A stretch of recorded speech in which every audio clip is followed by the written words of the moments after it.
remember the famous letter, "Yes, Virginia, there is a Santa Claus." Today, I have a different yes for a different Virginia.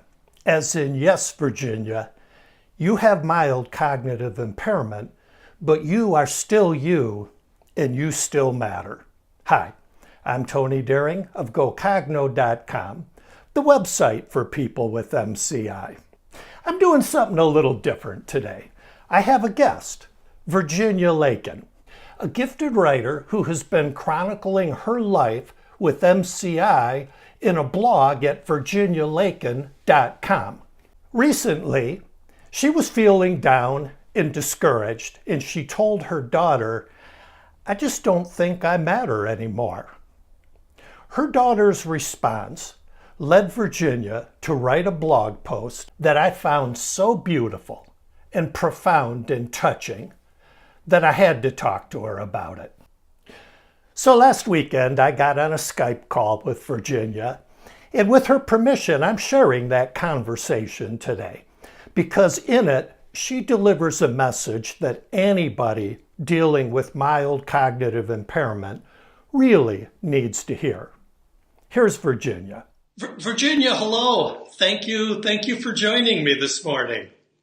Pleasure. Yeah, that's great. I feel a little guilty. I'm sitting here in New Jersey where it's a sunny, beautiful day, and you're in the middle of a snowstorm, right? We have a typical Minnesota winter right now. Yeah, I am shocked to discover that it's snowing in Minnesota in February. My only request is don't send any of that my way, okay? Okay, we'll try and keep it. Okay, you're welcome to it.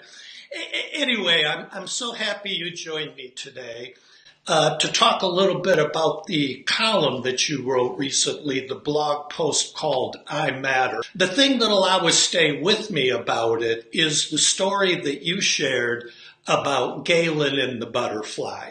And could you tell that story? Sure can. Galen, my daughter has 5 children, and Galen was child number 2. He was probably about 11 or 12 at the time.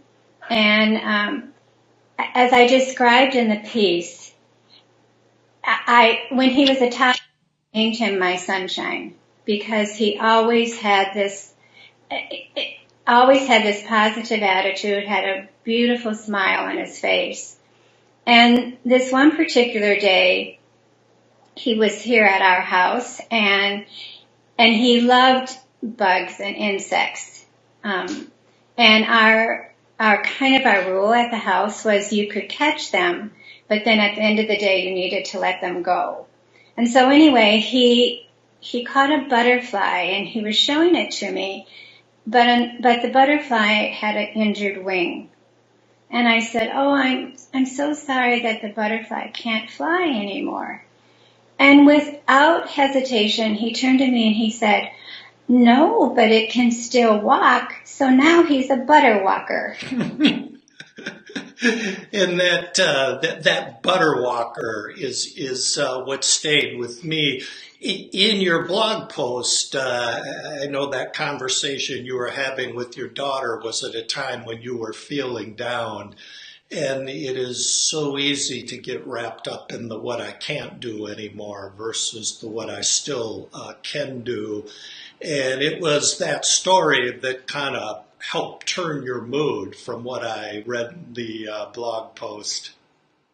When she left that day, I was thinking, because I had said to her, "I don't think I matter much anymore."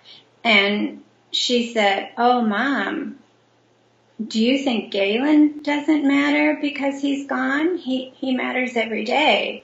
And that really struck me. And I thought, oh yes, I think about him every day, many times during the day, just as I do my parents and my aunts, my uncles, my friends. And I thought, yes, he does matter. And all of those people matter. So after that, you sat down with your journal and wrote a series of statements, "I matter because," which became the the title of your column. And I was very touched by those too. And I was just hoping that you would share from your journal some of those expressions of why you matter.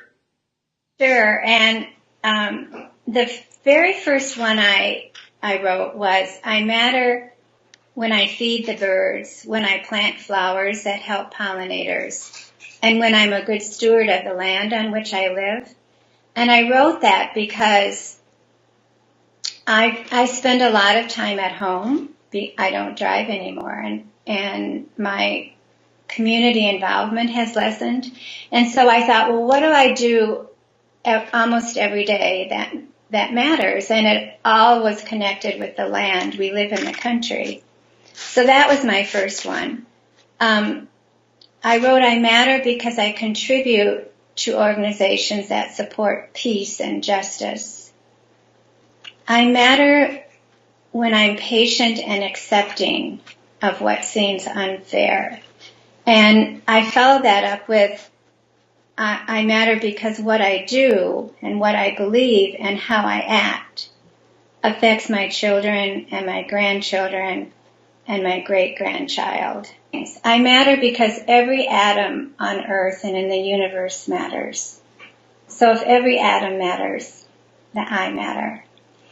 And then I ended it with, even if I become totally forgetful, incapable of recognizing my family and friends, unaware of who and where I am, I still matter. I still matter because the end is only a small fraction of how I've experienced and lived my life. And guess what, Virginia? You aren't at that place yet. So concentrate on what matters now. That is so beautiful and so profound, and a message that I hope everybody hears and just takes into their hearts and lets them guide you. I'm so appreciative that you were available today. I always love to chat with you, to work together when we can.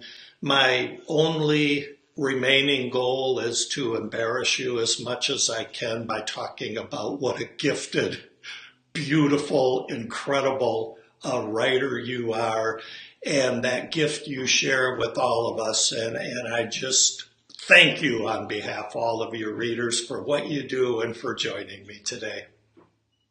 Well, thank you, Tony. I really appreciate it.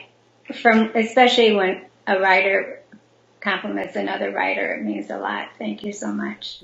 You can read Virginia's post and all of her blog posts at her website, virginialaken.com, and I'm including a link to that in the notes with this video.